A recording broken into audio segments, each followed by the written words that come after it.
എല്ലാവർക്കും വിനീത നമസ്കാരം.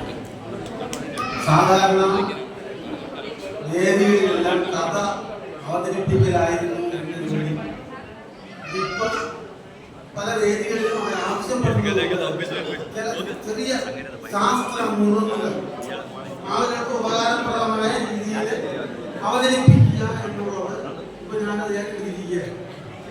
ഈ സാധാരണ സ്കൂളുകളിൽ വിളിക്കാറുണ്ട്.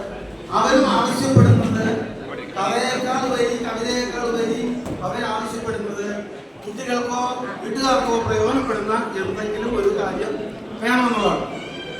അതുകൊണ്ടാണ് ഇവിടെയും അത് അവതരിപ്പിക്കാമെന്ന് ഞാൻ കേട്ടത്. ഇതിനൊരു അവസരം തന്ന ഈ കുടുംബ യോഗത്തിൻ്റെ ഭാരവാഹികളെ ഞാൻ എൻ്റെ നന്ദി അറിയിക്കുകയാണ്. ഞാൻ പറയുന്നത് ആധികാരികമായിട്ടാണ്. യൂട്യൂബിൽ നോക്കിയോ ഒന്നുമല്ല. ഞാനൊരു കെമിസ്ട്രി അധ്യാപകനായിരുന്നു. പഠിക്കുകയും പഠിപ്പിക്കുകയും ചെയ്തിട്ടുള്ള ഒരു ആളാണ്.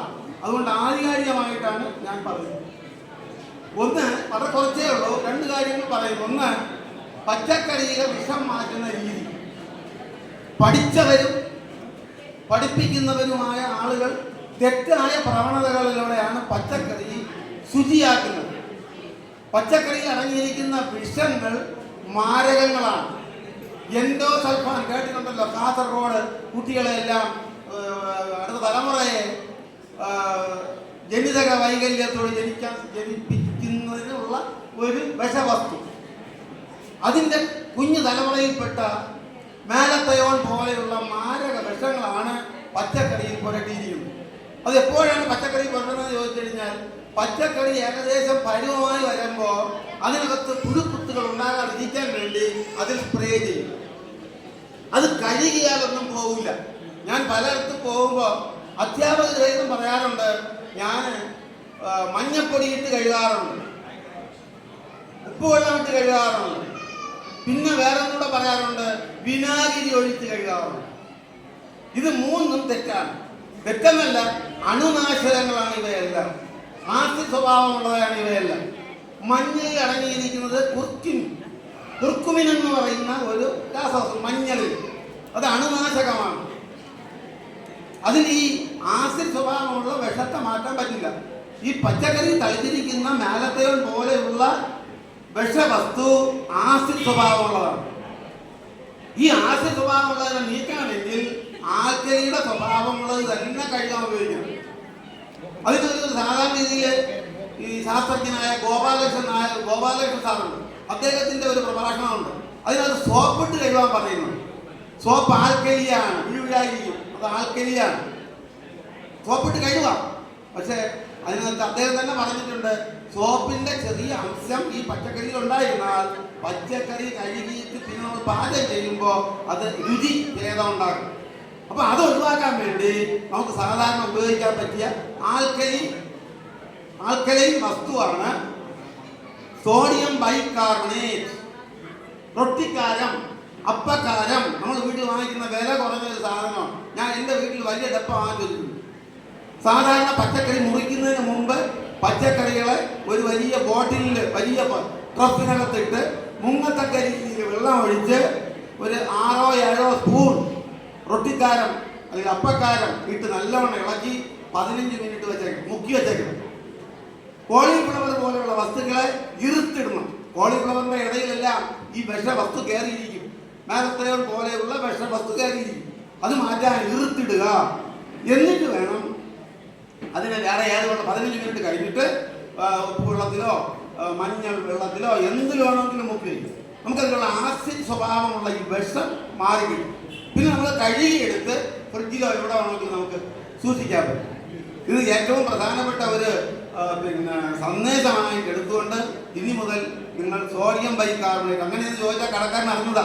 സോഡിയം ബൈകാർബണേറ്റ് റൊട്ടിക്കാരൻ തരാൻ പറഞ്ഞു, അല്ലെങ്കിൽ അപ്പക്കാരൻ തരാൻ പറഞ്ഞു. അപ്പോൾ അവർ തരുന്നു. അത് വെള്ളത്തിൽ കലക്കി നമുക്ക് ഈ മാരകമായ വിഷത്തെ മാറ്റാം. അത് നല്ലവണ്ണം ലാമ്പി കഴിയണം. ലാമ്പുക എന്നുള്ള വാക്കാണ് ഇതിൽ. നല്ലവണ്ണം കുലുക്കി കഴുകി കഴിഞ്ഞാൽ അതെല്ലാം അലിഞ്ഞു പോകും. ആസിഡ് ആൽക്കരിയിൽ ലയിപ്പിച്ച് അതാണ് രാസപ്രവർത്തനം നടത്തി ലയിച്ചു മാറുന്ന പ്രക്രിയ. ഇത്രയേ ഉള്ളൂ. രണ്ടാമത്തെ കാര്യം, സമയമായി കഴിഞ്ഞു, ഇനി ഒന്നുകൂടെ ഉള്ളൂ. സാധാരണ ചെയ്യുന്ന ഒരു കാര്യം, നമ്മൾ ആഹാരം കഴിച്ചുകൊണ്ടിരിക്കുമ്പോൾ തുമ്മുന്നു, ചുമയ്ക്കുന്നു. വെള്ളം കുടിക്കുമ്പോൾ തുമ്മുന്നു, ചുമയ്ക്കുന്നു. അപ്പോഴെന്ത് ചെയ്യും?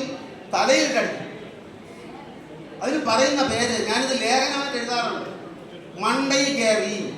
അപ്പം ആ ലേഖനത്തിന്റെ തുടക്കത്തിൽ മണ്ടയിൽ കയറി എന്ന് പറയുമ്പോൾ തെങ്ങിൻ്റെ മണ്ടയിൽ കയറി എന്നൊക്കെ ആളുകൾ തെറ്റിദ്ധരിക്കും. മണ്ടയിൽ കയറി അവൻ്റെ തലയിൽ തട്ടാവുന്നത്. മണ്ടയിൽ കയറില്ല ഒരു സാധനം. നമ്മുടെ ആഹാരം പോകുന്ന അന്നനാളം ശ്വാസനാളവുമായി വേർതിരിയുന്നിടത്ത് ഒരു വാൽവുണ്ട്. ആഹാരം കഴിക്കുമ്പോൾ ശ്വാസനാളം അടഞ്ഞിരിക്കും. ആഹാരം കഴിച്ചുകൊണ്ടിരിക്കുമ്പോൾ സംസാരിച്ചാൽ അത് തുറക്കും. എപ്പിഗ്ലോട്ടിസ് എന്ന് പറയും. അത് തുറക്കും. അതിനകത്തൂടെ ആഹാരം ഉള്ളിൽ പോവും, നമ്മൾ ചുമയ്ക്കും. വെള്ളം കുടിച്ചുകൊണ്ടിരിക്കുമ്പോൾ സംസാരിച്ചാലും ഇത് തന്നെയാണ്. അത് പോകുന്നത് ശ്വാസകോശത്തിനകത്താണ്, തലയിലല്ല. തലയെ അടിച്ച് പഞ്ചറാക്കരുത്. അതിന് ചെയ്യാനുള്ളത് മുതുകിൽ തട്ടുക. ആരെങ്കിലും നിൽക്കുകയോ ഛർദ്ദിക്കാൻ തോന്നുകയോ തുമ്മുകയോ ചെയ്യുമ്പോൾ മുതുകിൽ തട്ടി മുകളിലോട്ടാക്കുക. ശ്വാസകോശത്തിൽ നിന്ന് ഇത് പുറത്തേക്ക് ചാടും. പിന്നെ വലിയ കഷണങ്ങളായി പോയി കുരുങ്ങിയിരിക്കുകയാണെങ്കിൽ വേറെ ഒരാൾ പുറകെ വന്ന് ഈ കുരുങ്ങിയിരിക്കുന്ന ആളിന്റെ വയറിൽ ഈ കൈ ഇങ്ങനെ ചേർത്ത് വെച്ചിട്ട് നല്ലവണ്ണം ഇടിക്കുക. അപ്പൊ ഞാൻ എന്നാകും. അങ്ങനെ തെറിച്ചു പോകും. ജീവൻ രക്ഷിക്കാനുള്ള ഉപാധിയാണ് ഇത്. പഴയ അമ്മമാർക്കും അമ്മൂമ്മമാർക്കൊക്കെ അറിയാം. കൊച്ചു കുട്ടി കിടത്തിക്കൊണ്ട് പാല് കൊടുത്തുകൂടാ. കിടത്തിക്കൊണ്ട് പാല് കുടിക്കുമ്പോൾ ആ കുട്ടിയുടെ ശ്വാസകോശത്തിനകത്ത് കയറി അറിയില്ല. അവിടെ കിടന്ന ആ കുട്ടി അങ്ങ് തീരും. അങ്ങനെയാണ് ഉറങ്ങി കിടക്കുന്ന കുട്ടി മരിച്ചു എന്നൊക്കെ പറയാമോ. അപ്പൊ അതിന് നിവർത്തി വെച്ച് കൊടുക്കുക. കുട്ടിക്ക് പാല് കൊടുത്ത് കഴിഞ്ഞതിന് ശേഷം മുതുകിൽ തട്ടുന്നു. കുട്ടികൾ തോളിൽ കിടത്തി മുതുകിൽ തട്ടുന്നു. ശ്വാസകോശത്തിനകത്ത് എന്തെങ്കിലും പാലിന്റെ അംശമോ അതല്ലെങ്കിൽ പിന്നെ വായുവോ അകത്തുണ്ടെങ്കിൽ അതെല്ലാം ഇനി പുറത്തു പോകാൻ വേണ്ടി കുട്ടിക്ക് മുതുകിൽ തട്ടണമെന്ന് അമ്മയ്ക്കുമാർ പറയാറുണ്ട്. അത് എന്തുകൊണ്ടാണെന്നുള്ളതാണ് ഈ ഞാനിപ്പോൾ പറഞ്ഞത്. ശ്വാസകോശത്തെ ക്ലിയർ ആക്കുക എന്നുള്ള രീതിയാണ്. അപ്പൊ ഇത് രണ്ടെണ്ണവും ഉപകാരപ്രദമാണെന്നാണ് എൻ്റെ വിശ്വാസം. നന്ദി, നമസ്കാരം.